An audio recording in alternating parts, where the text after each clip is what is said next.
Hello കൂട്ടുകാരെ, ഇന്നത്തെ പ്രൊമോയിൽ നമുക്ക് കാണാൻ കഴിയുന്ന അങ്ങനെ നമ്മുടെ രമേശൻ നായർ രേവതിക്കുട്ടി അവസാനമായിട്ട് അവളുടെ അച്ഛനൊന്ന് കാണിക്കാൻ വേണ്ടിയിട്ട് കൊണ്ടുവരാൻ പറയുന്നുണ്ട് നമ്മുടെ ഗ്രേസിയമ്മോടും മാമച്ചനോട്. എന്തായാലും മാമച്ചൻ സമ്മതിക്കുന്നുണ്ട്, ഫോൺ നമ്പറൊക്കെ മേടിക്കുന്നുണ്ട്. രമേശൻ നായർ പറയുന്നുണ്ട്, ഞാൻ ഒരു അവകാശത്തിനും അധികാരത്തിനും അല്ല വന്ന് ഒരു നോക്ക് കണ്ടിട്ട് നിങ്ങൾക്ക് അവളെ കൊണ്ടുവരാമെന്നൊക്കെ പറയുന്നുണ്ട്. എന്തായാലും നമ്മുടെ ഗ്രേസിയമ്മയ്ക്ക് ഇതൊക്കെ അറിയുമ്പോൾ വലിയ സന്തോഷമാവുന്നുണ്ട്. പിന്നെ കാണിക്കുന്നത് നമ്മുടെ രോഹിത് ഗംഗേട്ടനോട് പറയുന്നുണ്ട്, ഇപ്പം അച്ഛന് ഞങ്ങളെയൊന്നും വേണ്ട, ഇപ്പം അച്ഛൻ്റെ മകൾ അലീനയാണ്, ഞങ്ങളിപ്പോൾ അങ്ങോട്ട് പോകണില്ല എന്ന് പറയേണ്ട സമയത്ത് നമ്മുടെ ഗംഗേട്ടനും ശിവനും പറയുന്നത്, എന്തായാലും നിങ്ങളിപ്പോൾ പോയേ പറ്റൂ, നിങ്ങളുടെ വീട് ഇതല്ല, അവിടെ കടപ്പാട്ടൂരാണ് നിങ്ങളുടെ വീട്, എന്തായാലും നിങ്ങൾ പോയേ പറ്റൂ എന്നൊക്കെ പറയുന്നുണ്ട്. എന്തായാലും ബബിത അതൊക്കെ അറിയുമ്പോൾ ദേഷ്യപ്പെട്ടിട്ട് ഉള്ളിലേക്ക് പോകുന്നുണ്ട്.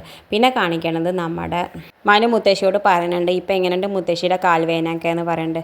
അലീന നോക്കിക്കൊണ്ടിരിക്കുമ്പോൾ നന്നായി ഭേദമുണ്ട്, ഇപ്പോൾ അവളില്ലാലോ എന്നൊക്കെ പറയുന്നുണ്ട്. എന്തായാലും അവൾ മുത്തശ്ശീനെ ഇനി നോക്കി നേരെ നടത്തും എന്നൊക്കെ പറയുന്നുണ്ട്. ആ സമയത്ത് നമ്മുടെ മുത്തശ്ശി പറയുന്നുണ്ട്, ഇല്ല അവൾ അവളിപ്പോൾ ഉടമസ്ഥയായില്ലേ, ആ വീടിൻ്റെ ഉടമസ്ഥയായില്ലേ, പണിക്കാരി സ്ഥാനമൊക്കെ പോയില്ലേ, ഇനിയിപ്പോൾ അവൾ എന്നെ നോക്കുമൊന്നുമില്ല പറഞ്ഞു. മനു പറഞ്ഞിട്ട് ഇല്ല ഞങ്ങളെ നോക്കുന്നൊക്കെ പറയുന്നുണ്ട്. പിന്നെ കാണിക്കുന്നത് നമ്മുടെ ഗംഗേട്ടൻ ശിവയോടും രാജീവനോടും പറയുന്നുണ്ട്, ഏറ്റവും കൂടുതൽ നീതി കിട്ടാത്തത് നമ്മുടെ ബാലചന്ദ്രനും അലീനയ്ക്കാണ്, അവർക്കാണ് കൂടുതൽ നീതി കിട്ടാതെ പോയതും അവർക്കാണ് എന്നൊക്കെ പറയുന്നുണ്ട്. എന്തായാലും ഇത് കാണിച്ചുകൊണ്ടാണ് ഇന്നത്തെ പ്രൊമോ അവസാനിക്കേണ്ടത്. ഇതുപോലുള്ള പ്രൊമോ വിശേഷങ്ങൾ നിങ്ങളുടെ മുന്നിൽ എളുപ്പത്തിൽ എത്താൻ ഈ ചാനലൊന്ന് സബ്സ്ക്രൈബ് ചെയ്യാൻ മറക്കരുതേ.